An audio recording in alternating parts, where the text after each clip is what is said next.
देखो स्टार्ट करते हैं वेक्टर, ठीक है। पहले दिख रहा है तुमको।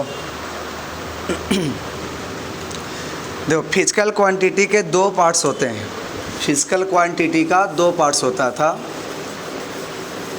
जैसे एक तो हो गया मेजरमेंट के आधार पर, जो कि यूनिट एंड डायमेंशन कहते हैं, और एक होता है फिजिकल क्वांटिटी का डायरेक्शन और मैग्नीट्यूड के आधार पर स्केलर और वेक्टर, ठीक है। तो यहाँ पर हम लोग लिख सकते हैं, क्योंकि वो यूनिट एंड डायमेंशन ख़त्म हो गया है, तो स्टार्ट होगा वेक्टर। तो किस पर होगा? तो हम लिख सकते हैं इसको on the basis of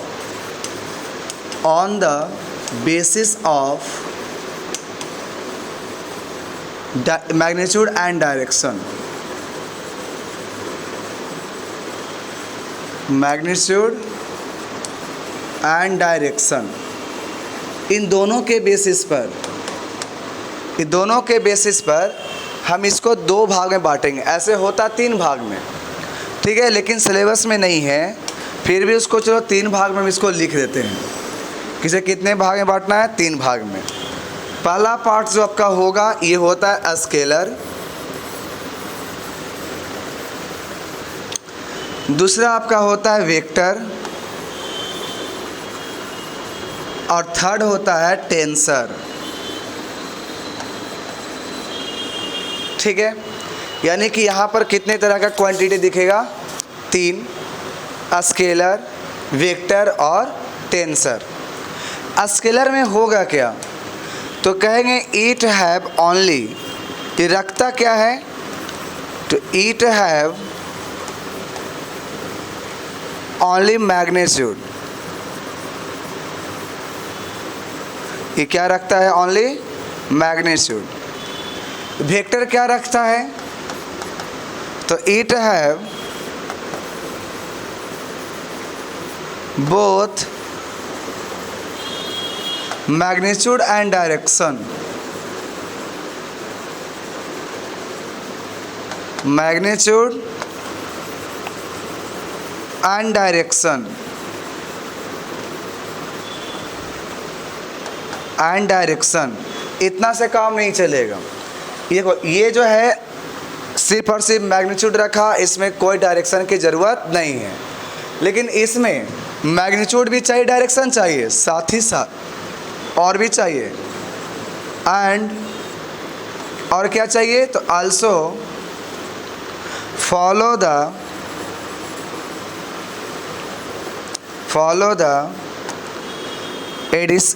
the law of, या तो लिख सकते हो follow the vector algebra rule. Vector algebra rule, that is, ये कह सकते हैं ट्रायंगल लॉ ऑफ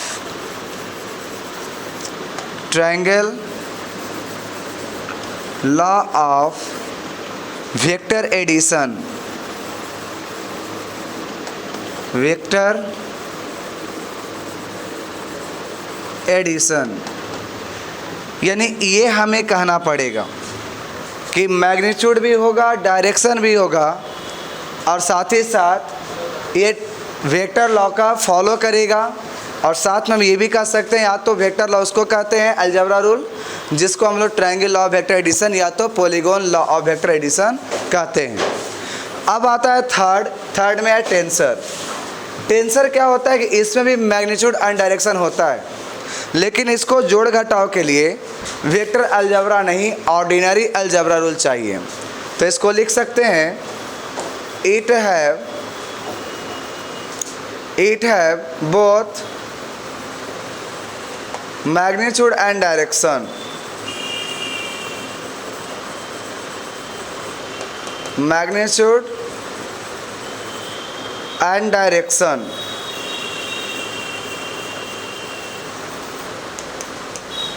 and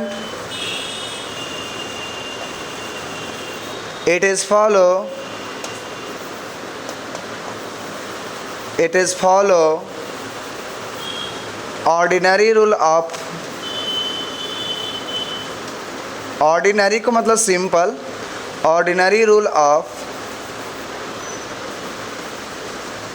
सम या तो algebra, ordinary rule of algebra.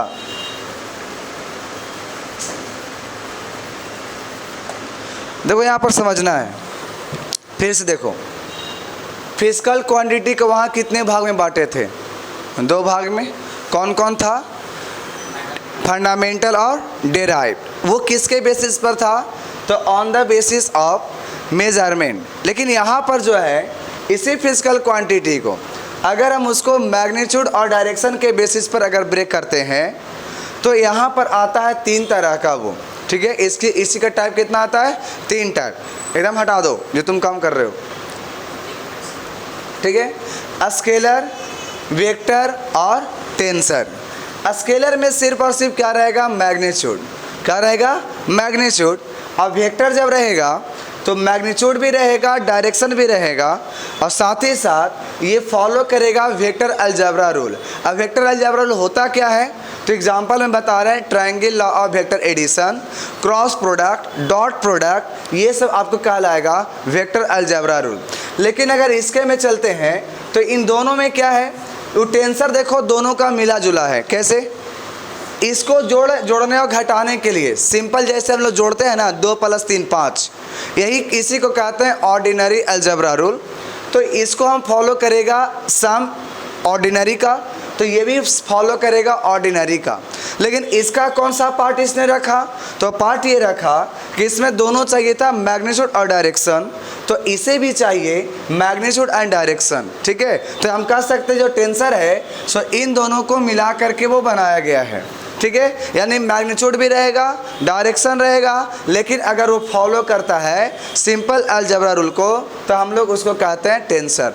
तो टेंसर में आता है डाइलेक्ट्रिक आ जाएगा, ठीक है। लेकिन हमको वो पढ़ना ही नहीं है, तो जो भी क्वांटिटी टेंसर में आना चाहिए वो सारे क्वांटिटी किस में काउंट होने लगते हैं? स्केलर में। तो इसीलिए हम यहाँ से हटा करके हम इसको डायरेक्टली कहते हैं कि ये किस में जा करके मिल जाएगा? स्केलर में। तो टेंसर कोई भी क्वांटिटी नहीं है ऐसा मान के चलेंगे, क्योंकि ये सिलेबस में है, ये नहीं है, ठीक है। तो जितना भी टेंसर क्वांटिटी होने वाला था सबको हम लोग क्या बोल देंगे? स्केलर। बात समझ में आया? तो स्केलर क्या होगा? तो सिर्फ उसमें मैग्नीट्यूड। अब ये बात आता है मैग्नीट्यूड होता क्या है? जब तक मैग्नीट्यूड नहीं जानेंगे तब तक ये तीनों का तीनों समझ में नहीं आएगा।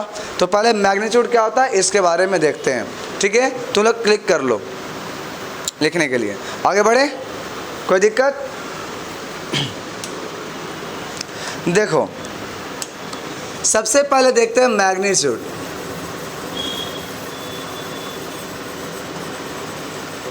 मैग्नीट्यूड क्या होता है? इसको हिंदी में कहते हैं परिमाण।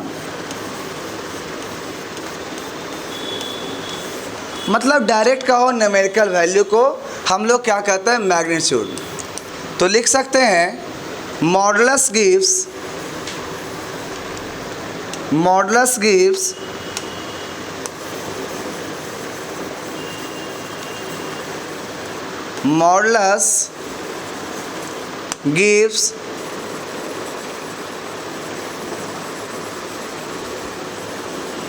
magnitude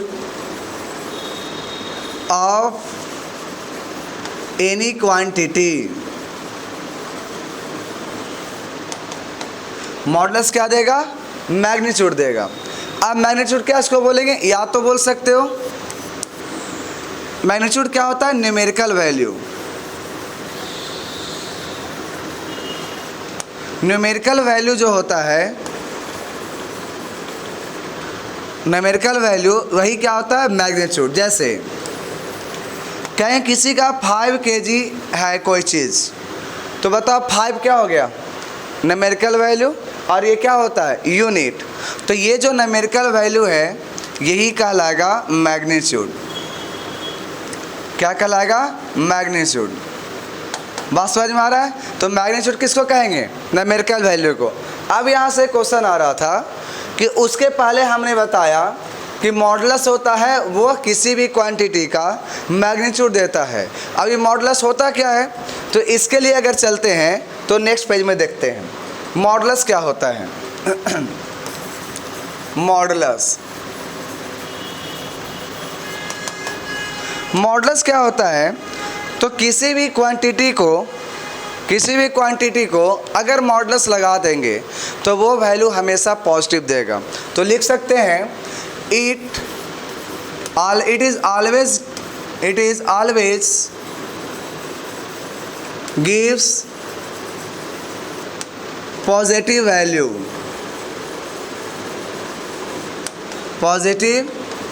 value. ये हमेशा मॉडुलस क्या देगा? Positive value. डिनोट कैसे करते हैं?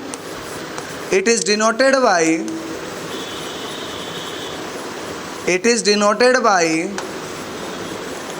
To vertical line.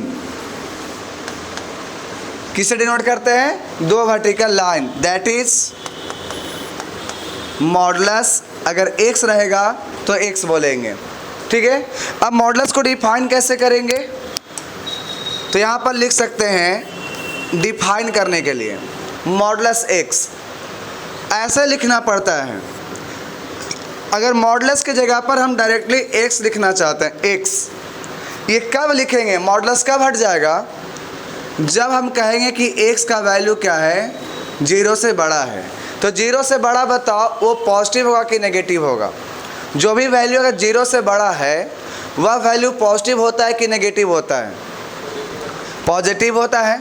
जब वो पॉजिटिव होता है तो अब हम कहते हैं कि मॉडुलस डायरेक्ट हटा दो, कोई दिक्कत नहीं होगा। एग्जाम्पल में देख लो, सपोज हम कहेंगे 5 का मॉडुलस बता दो, तो डायरेक्ट क्या लिखेंगे? 5। क्यों? क्योंकि मॉडुलस हमेशा कैसा वैल्यू देता है? हमेशा पॉजिटिव देता है। जब पॉजिटिव देता है तो पहले से पॉजिटिव है तो उसमें क्या लगाना? पॉजिटिव ही रह जाएगा वो, अगर हटा देंगे तो। लेकिन वही कहता है कि माइनस लगाना है। कब? जब कहता है कि आपका x का वैल्यू क्या होगा? नेगेटिव। जैसे अगर सोच लो कि हम x का वैल्यू लिए -5, क्या लिए? -5, और हमें क्या करना है? मॉडुलस x लिखना है। क्या लिखना है? Modulus x। तो जब नेगेटिव होगा तो हमें क्या यूज़ करना पड़ेगा? -x, यानी कि मॉडुलस जब लाइन हटाओगे तो बाहर में क्या लगाना पड़ेगा? माइनस। तो जब हम माइनस लगा दिए तो ये तो नेगेटिव दिख रहा है, लेकिन है नहीं। कैसे? माइनस रहने देते हैं। x का वैल्यू कितना है? x का वैल्यू बोलो, -5। अब तुम ही बताओ, माइनस माइनस क्या मिल जाएगा? प्लस, और ये वैल्यू क्या आ गया? पॉजिटिव। तो इस तरह से कहेंगे कि अगर आप नेगेटिव भी देते हो तो भी क्या मिलेगा? Value positive. नेगेटिव देंगे तब भी वैल्यू पॉजिटिव मिलेगा, पॉजिटिव था तब भी पॉजिटिव मिलेगा। अब एक बात सोचो, अगर हम यहाँ पर 0 रख देंगे तो वैल्यू क्या हो जाएगा? 0। तो हम कह सकते हैं कि अगर हम x 0 लेंगे तो मॉडुलस का वैल्यू आ जाएगा 0। तो याद रखो, ऐसे पॉजिटिव रहेगा डायरेक्ट मॉडुलस हटेगा, नेगेटिव रहेगा माइनस लगा करके मॉडुलस हटा देना, और 0 रहेगा तो 0। अब बताइए इसको 3 भाग में क्यों लिखना? ऐसे भी कर सकते हैं। अगर सोचो 0 इसमें रखेंगे, इसी में 0, तो ये भी 0 नहीं हो जाएगा? अगर 0 इसमें रखते तो यही 0 हो जाता। तो इसलिए हम ऐसे भी कर सकते हैं इसमें कि x रख सकते हैं। कब? जब x का वैल्यू 0 से बड़ा भी हो और 0 का बराबर भी हो। तो ये वाला जो है किस में आ गया? फर्स्ट वाले में। और नीचे वाला में क्या कहेंगे? -x रख सकते हैं जब हमारा x क्या हो? नेगेटिव। तो ये भी तो बात हो सकती है कि आप प्लस वाला में क्यों लिए 0? तो हम ये भी कर सकते हैं कि x लिख देंगे कब? जब x है पॉजिटिव, और -x कब लेंगे? जब x लेस देन और इक्वल टू 0 है, यानी कि 0 से छोटा या 0 है तब भी हम क्या लेंगे? -x। तो तीनों में से कोई भी यूज़ कर सकते हैं। किसके लिए? मॉडुलस के लिए। कोई दिक्कत? अब इस पर कुछ क्वेश्चन देखते हैं, पहले ध्यान से इसको देख लो क्या बोल रहे हैं। मॉडुलस x तब होगा, डायरेक्ट मॉडुलस हट जाएगा। ये कब हटेगा? जब x का वैल्यू क्या हो? पॉजिटिव। अगर नेगेटिव होगा तो बाहर में क्या लगाना पड़ेगा? माइनस। कोई दिक्कत? आसवन में। और 0 होगा तो 0 लिख देंगे। तो अब इसी को अगर यूज करके हम क्वेश्चन बनाना सीखें तो सपोज आपसे क्वेश्चन कहा कि मॉडुलस दिया sin x माइनस 2, ये दे दिए वैल्यू, और पूछा गया कौन सा ऑप्शन आपका सही है। sin x माइनस 2, बी में माइनस sin x माइनस 2, सी में sin x प्लस 2 और डी में plus minus sin x minus 2। बोलो अब इसके आधार पे कौन सा आंसर सही होगा ये बता दो। ठीक है, इसके आधार पे कौन सा ऑप्शन सही होगा ये बताना है। दो सोच लो। फिर इसी तरीके से सपोज हम क्वेश्चन ऐसे लें,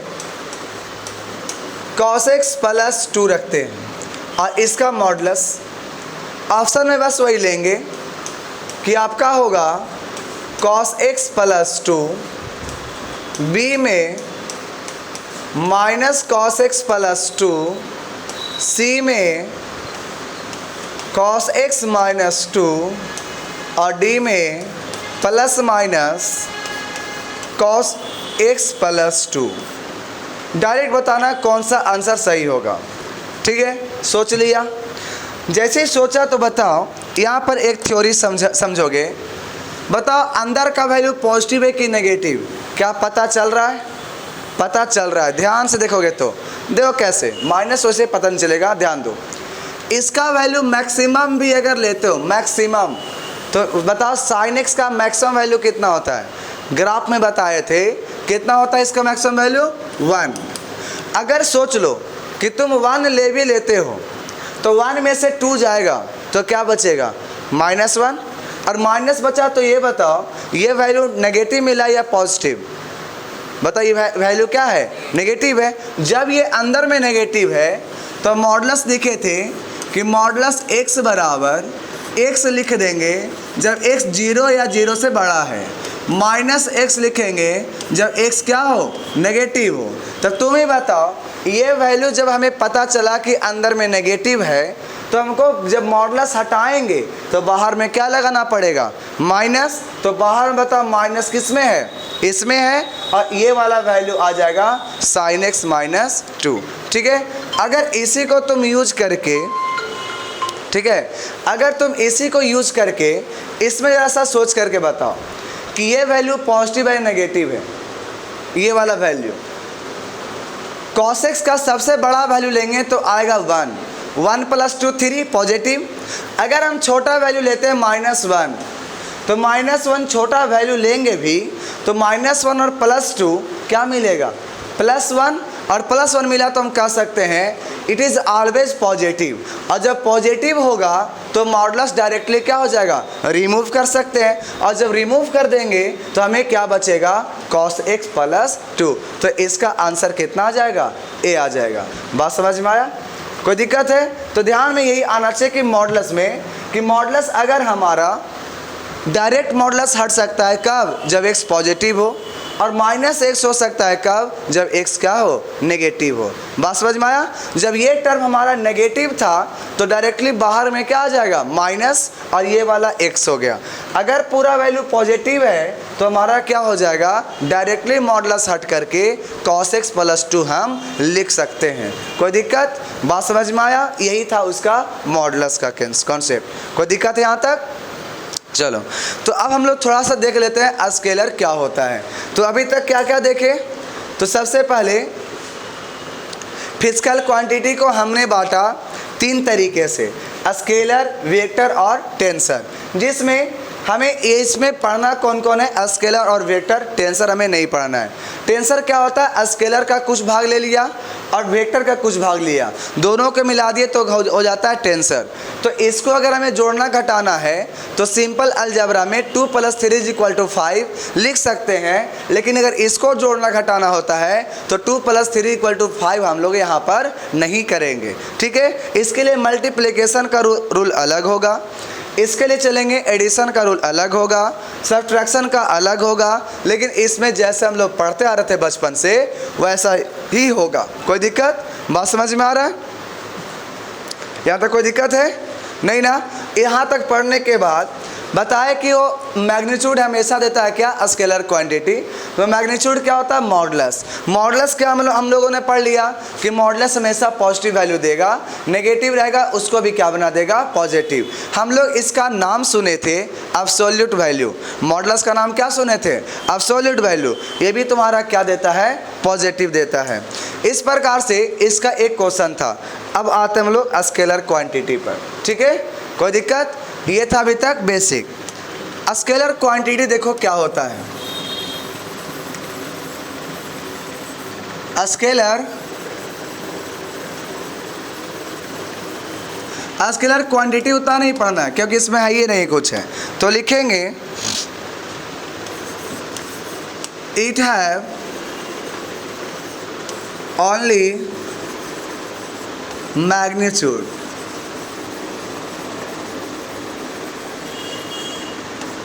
इट हैव ओनली मैग्नीट्यूड, पहला पॉइंट। सेकेंड लिख सकते हैं इसमें, फॉर डिस्क्रिप्शन ऑफ या फॉर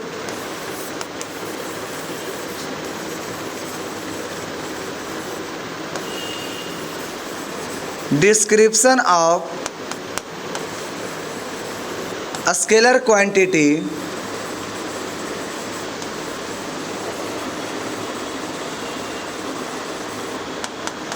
क्वांटिटी जो हमें अगर स्केलर क्वांटिटी को डिस्क्राइब करना है तो नो नीड ऑफ डायरेक्शन, हमें डायरेक्शन की कोई ज़रूरत नहीं होगी।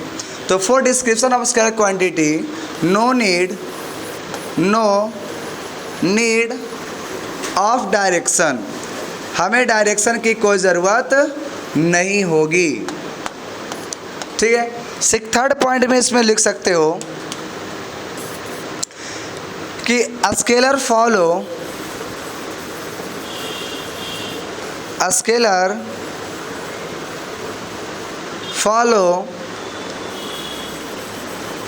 सम या सब्ट्रैक्ट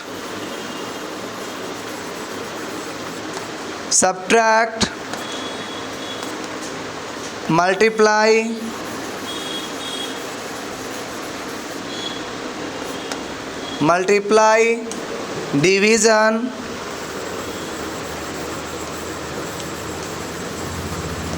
डिवीज़न बाय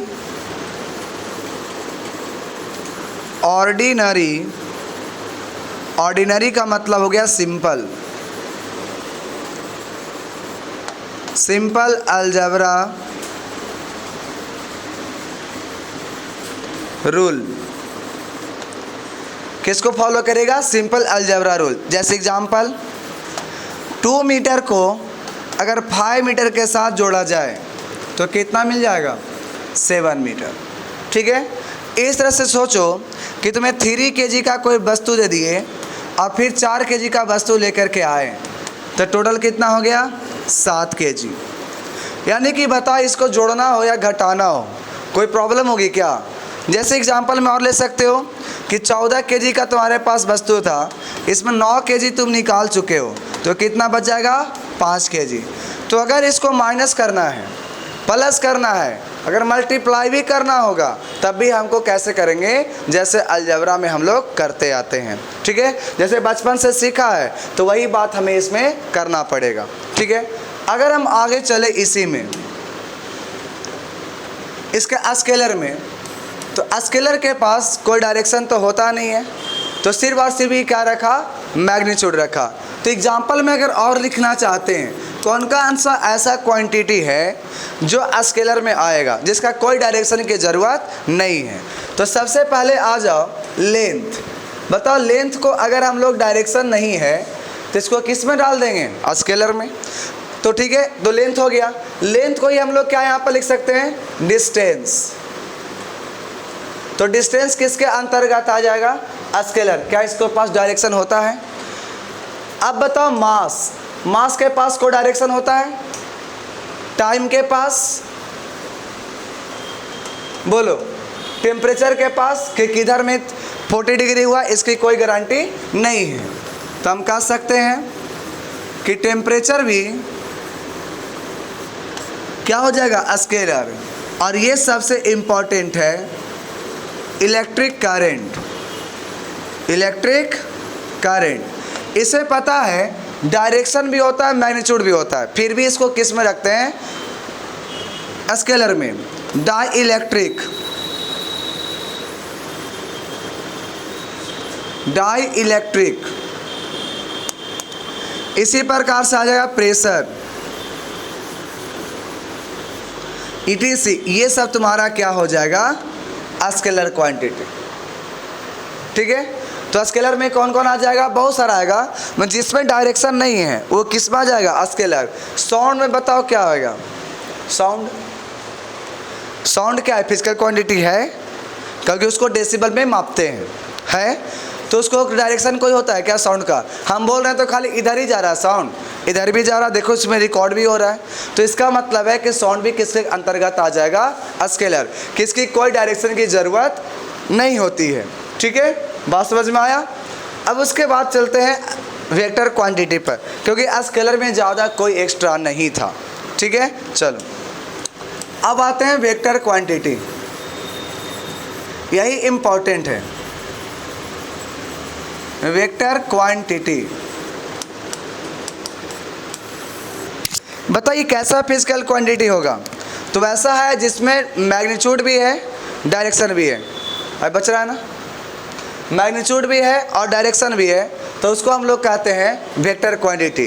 और साथ ही साथ इस केस में एक रूल को फॉलो करेगा, जोड़ने के लिए स्पेशल रूल होगा, घटाने के लिए स्पेशल रूल होगा, मल्टीप्लिकेशन के लिए स्केलर रूल होगा, स्पेशल होगा। तो लेकिन डिवीजन के लिए इसके पास कोई रूल नहीं होता है, और हम दो वेक्टर को कभी डिवाइड नहीं कर सकते हैं, तो ये इसके लिए स्पेशल होता है, तो वो सबको भी मेंशन करना पड़ेगा। तो लिखेंगे it have both magnitude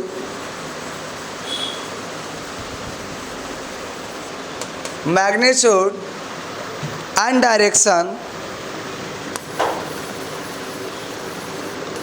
and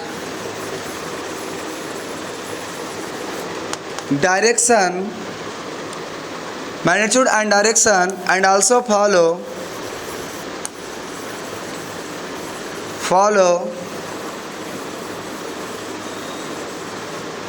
vector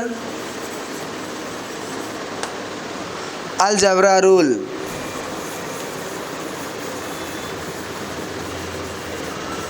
algebra rule that is क्या हो सकता है? पॉलीगॉन लॉ ऑफ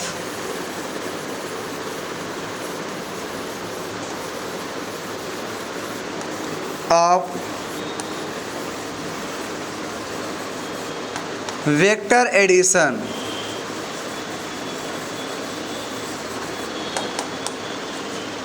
इसी में क्या हो सकता है? ट्रायंगल लॉ ऑफ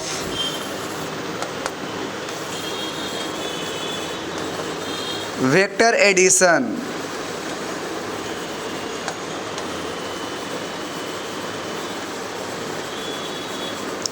साथ ही साथ और क्या हो सकता है? Dot product. और क्या हो सकता है प्रोडक्ट के लिए? डॉट को स्केलर प्रोडक्ट कहते हैं, क्रॉस प्रोडक्ट।